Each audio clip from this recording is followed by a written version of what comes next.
مولانا یہ قربانیوں کے حوالے سے جو جانور کے بارے میں شرائط ہیں اس میں لکھا ہوا تو یہی آتا ہے احادیث مبارکہ کی روشنی میں کہ جانور کا خصی ہونا جو ہے وہ اس کی خوبی ہے، جبکہ عمومی طور پر دیکھا گیا ہے کہ خصی ہونا جو ہے یہ عیب بھی گنا جاتا ہے، اور شاید اللہ کے نبی صلی اللہ علیہ وسلم نے عمومی زندگی میں ایسا جانور کے ساتھ کرنے سے منع بھی فرمایا، تو تھوڑا سا یہ وضاحت بھی فرما دیں۔ خصی کرنے سے منع کیا نا، جو یہ بات اپنی جگہ کہ منع کیا وہ ثابت ہے ہی نہیں، اچھا حالانکہ یہ بھی بات ہے۔ اتنا اس میں بھی جھگڑا ہی ہے، اور اگر منع بھی کیا تو منع کرنے کا مطلب یہ نہیں ہوتا کہ وہ جانور اب حرام ہو گیا یا اس کی قربانی نہیں ہوتی، تو وہ خصی کرنا سے الگ کہا، جیسے کہا کہ جو گھوڑا ہے اس کو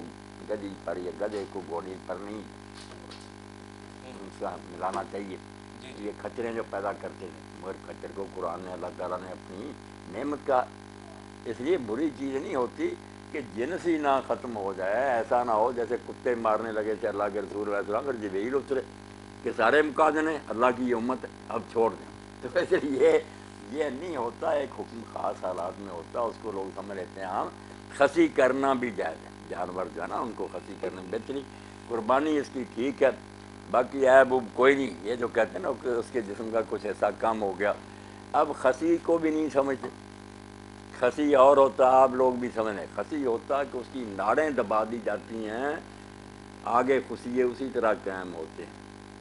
ایک ہوتے ہیں جن کے خصیے نکال دیے جاتے ہیں یا کچل دیے جاتے ہیں، ایسا کرتے ہیں، وہ ٹھیک۔ مجبوب ہوتے ہیں، الگ الگ نام ہے، ہاں تو منع ان میں سے کوئی نہیں، سارے ٹھیک ہیں، کیونکہ ان سے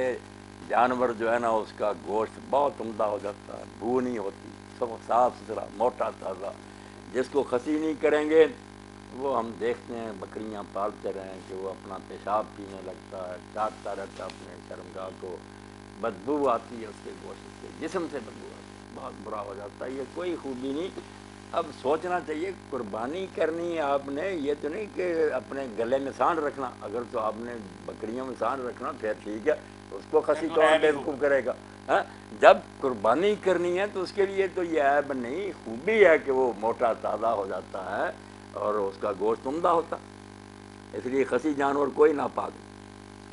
ہمارے بعض شیعہ دوست کہہ دیتے ہیں کہ ہمارے مسلک میں ناجائز، بالکل غلط ہے، مجھ سے آ کر حوالہ لیں، اگر شاہ صاحب اسی لیے کہتے ہیں شیعوں کو بھی چاہیے کہ اپنی فقہ جا کر مولوی صاحب سے پوچھا کریں، وہاں صرف ہے کہ بہتر ہے کہ دوسرا مل سکے تو بہتر ہے، ورنہ خصی بھی جائز ہے، حوالے لیں،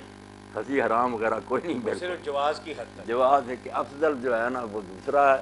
فہل جس کو کہتے ہیں سان، اور اگر نہ ہو سکے یہ دوسرا بھی کر دے تو ناجائز نہیں،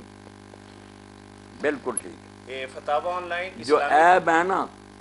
اگر جی جی عیب صرف چار ہیں، پلے باندھے زیادہ جو لمبی فرشتے ہیں نا کہ دانت گرے ہوئے ہیں، ہٹکان چاہیے، سینگ ٹوٹا فلانا، کوئی شاید نہیں، دم کٹی ہوئی، چار صحابی نے اس طرح کہا، اللہ کے رسول علیہ السلام نے ہاتھ اٹھایا، چار انگلیاں کھڑی کی، اور ساتھ ہی اس صحابی نے کہا اللہ تعالیٰ اس ادب کی برکت سے انہیں یہ درجہ دے گیا،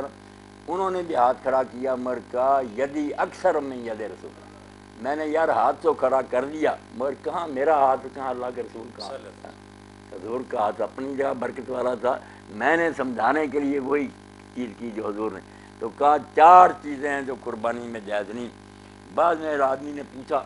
کہ حضرت میں کہیں کان میں دیکھتا ہوں نقص ہے، کہیں دیکھتا ہوں اس کے سینگوں آنکھ میں ہے یہ۔ نہیں، سینگوں میں، انہوں نے کہا جو تجھے اچھا نہیں لگتا نہ کر، مگر امت کے لیے حرام نہ کر، بس چار آپ نے ہاتھ کھڑا کر کے بتا دیا کہ آنکھیں جو ہیں اس میں نقص نہیں ہونا چاہیے، کہ وہ اندھا نہ ہو یا ایسا کانا نہ ہو کہ صاف نظر آئے کہ اس کو تو راستہ نہیں نظر آتا، لنگڑا ایسا کہ اس کے لنگڑانے میں صاف پتہ چلے کہ چل نہیں سکتا، اسی طرح کہ اس کا جو ہے نا دبلا اتنا کہ اس کی ہڈیوں میں نکھنی، چار چیزیں بیان فرمائیں، ایک آنکھ کا، آنکھ، کمزوری کا، ہڈیاں یعنی ہڈیاں، اور ایک ٹانگوں کا چلنے میں معلوم ہے، تین ایک ہو گئے۔ مریض تھا، بیمار اچھا۔ ایسا ہے کہ سب کو پتہ چلے گی کہ مریض ہے، بیمار ہے، چار ہے بیان